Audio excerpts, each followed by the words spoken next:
Hello students, तो यहाँ पर हम लोग देखने जा रहे हैं क्लास 10th एनसीईआरटी का मैथ है एक्सरसाइज। हमारे पास होने वाला है 4.2 और 4.2 का दूसरी नंबर का प्रश्न हम यहाँ पर देखने वाले हैं।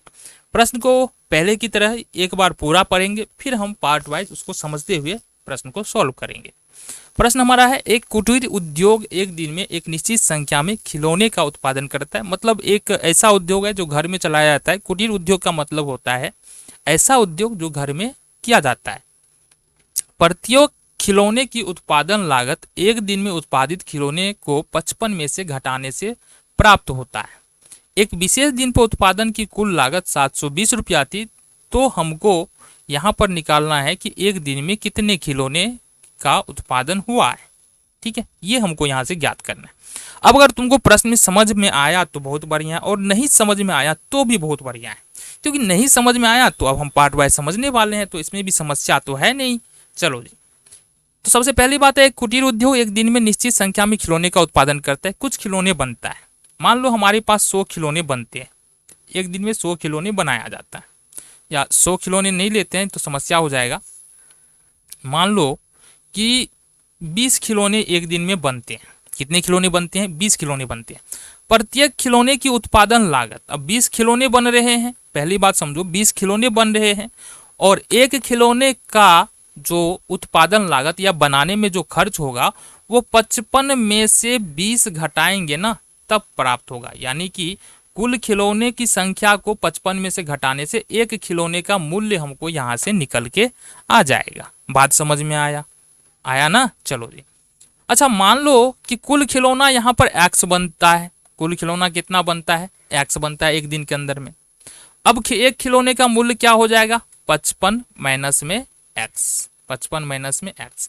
ये पहला पार्ट है क्वेश्चन का, पहला पार्ट समझ में आ गया।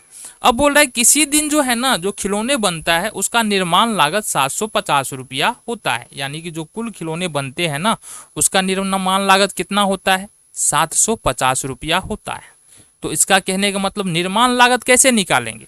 हमने क्या कहा, यहाँ पर 20 खिलौने बना, 20 खिलौने बना ना, और एक खिलौने का निर्माण लागत 55 माइनस 20, यानी खिलौनों की संख्या को 55 में से निकाल दिए तो एक खिलौने का निर्माण लागत यहाँ से हमको निकल के आ रहा है। अब अगर खिलौनों की संख्या निकालना है ना, तो सबसे एक खिलौने का मूल्य जो कि कितना निकल के आ रहा है हमारा, 55 में से 20 घटाओ या 55 माइनस 20 कर लो, ये एक खिलौने का मूल्य है। और खिलौनों की संख्या है हमारे पास 20। अगर एक कुल खिलौने का मूल्य निकालना है तो हमको खिलौनों की संख्या से एक खिलौने के मूल्य को गुना करना होगा। ये पता है ना? मान लो कि हमको 10 खिलौना है और एक खिलौने का मूल्य 5 रुपया है, तो खिलौनों की संख्या गुने एक खिलौने का मूल्य होता है, तो ये हमारा 10 खिलौने का मूल्य यहाँ से निकल जाता है। इतनी बातें समझ में आ गई।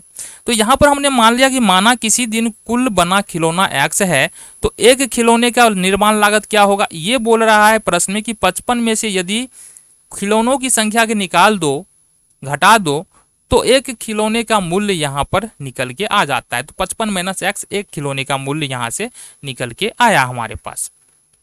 ठीक है, अब प्रश्नानुसार देख लेते हैं कि किसी दिन जो खिलौने का निर्माण लागत है, यानी जितने भी खिलौना बने तो कितने में बने? 750 रुपया में बने। तो माना कि किसी दिन कुल बना खिलौना x है और एक खिलौने का निर्माण लागत 55 माइनस x है। तब अगर खिलौने का कुल मूल्य निकालेंगे तो क्या निकालेंगे? x इंटू 55 माइनस x, यानी कि खिलौनों की संख्या और गुने में एक खिलौने का मूल्य बराबर में कितना दे रखा है? 750 हमको दे रखा है। ठीक है, 55 को x से गुना करेंगे, ये हो जाएगा 55x और माइनस का x स्क्वायर और बराबर में 750। ये हो जाएगा हमारे पास। अब यहाँ से देखेंगे ये होगा हमारे पास, अब इसको सीधा कर लेते हैं, मतलब घटते हुए घात के क्रम में इसको लिख लेते हैं। तो सबसे बड़े घात वाला क्या है? एक्स स्क्वायर है।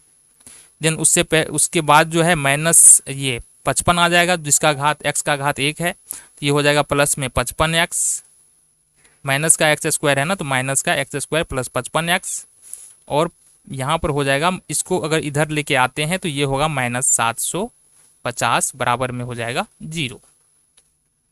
अब देखो x स्क्वायर में से माइनस हटाना है, इसके लिए क्या करना है अपने को? यहाँ पर माइनस कॉमन ले लेना है। तो माइनस कॉमन लोगे तो जो प्लस में है अभी जो दिख रहा है, जो भी पद तुमको प्लस में वो माइनस हो जाएगा, जो माइनस में दिख रहा है वो प्लस हो जाएगा, और ये वाला माइनस शिफ्ट हो जाता है जीरो के नीचे में। ये तुमको पता होना चाहिए। ये होगा एक्स स्क्वायर माइनस का 55x और प्लस का 750 बराबर जीरो। ठीक है, अब ये -1 जो है यहाँ पर गुना में है इसके साथ, इस पूरे टर्म के साथ।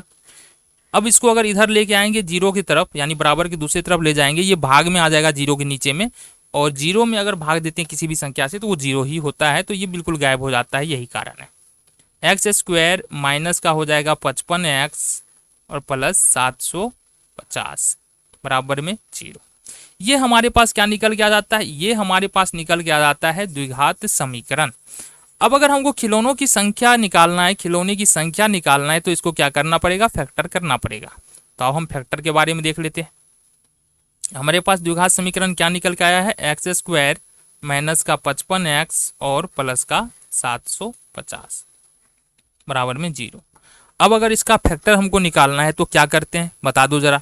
एक्स स्क्वायर का जो गुणांक होगा इसको गुना करना है अपने को 750 से। तो 750 को यदि हम गुना करते हैं 1 से ना, तो ये तो 750 ही होगा। ये बात तुमको पता होना चाहिए, है कि नहीं। चलो, अब 750 को ऐसे दो फैक्टर में बांटना है कि अपने को जोड़ या घटा करके माइनस में 55 आना चाहिए, और गुना करने के बाद कितना आना चाहिए, 750 प्लस में आना चाहिए।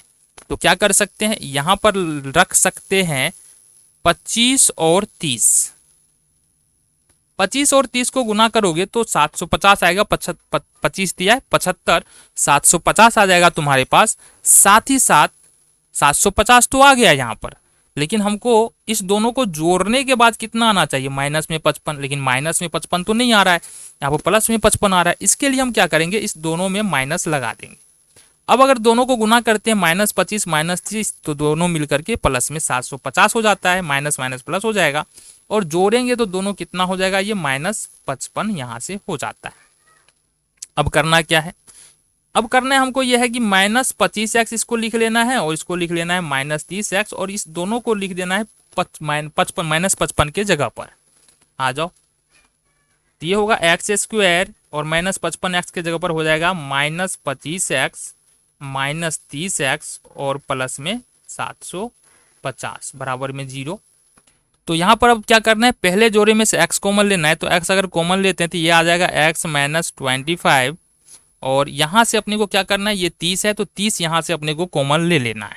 यहाँ से माइनस का 30 कॉमन लेंगे तो ये भी हो जाएगा अपने पास x -25 बराबर में जीरो। यहाँ से देखते हैं ये आ जाएगा हमारे पास x -25 यहाँ भी है, x -25 यहाँ भी है, ये हो जाएगा हमारे पास x -25, और इस तरह से हमारे पास बच जाएगा x -30 बराबर में हो जाएगा तुम्हारा जीरो।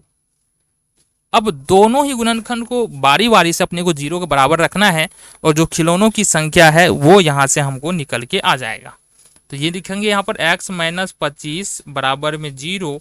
तो यहाँ से 25 को शिफ्ट करें दूसरी तरफ, तो ये हो जाएगा x बराबर 25। दूसरा है x -30 बराबर जीरो। तो x को अगर 30 को दूसरी तरफ यानी 30 को दूसरी तरफ ले जाएंगे तो ये हो जाएगा x बराबर 30। यहाँ से देख रहे हैं क्या कि x का मान निकल रहा है 25 और x का मान 30, यानी कि खिलौनों की संख्या कितना हो सकता है, या तो 25 होगा या फिर हमारा 30 हो सकता है, दोनों में से कोई भी हो सकता है।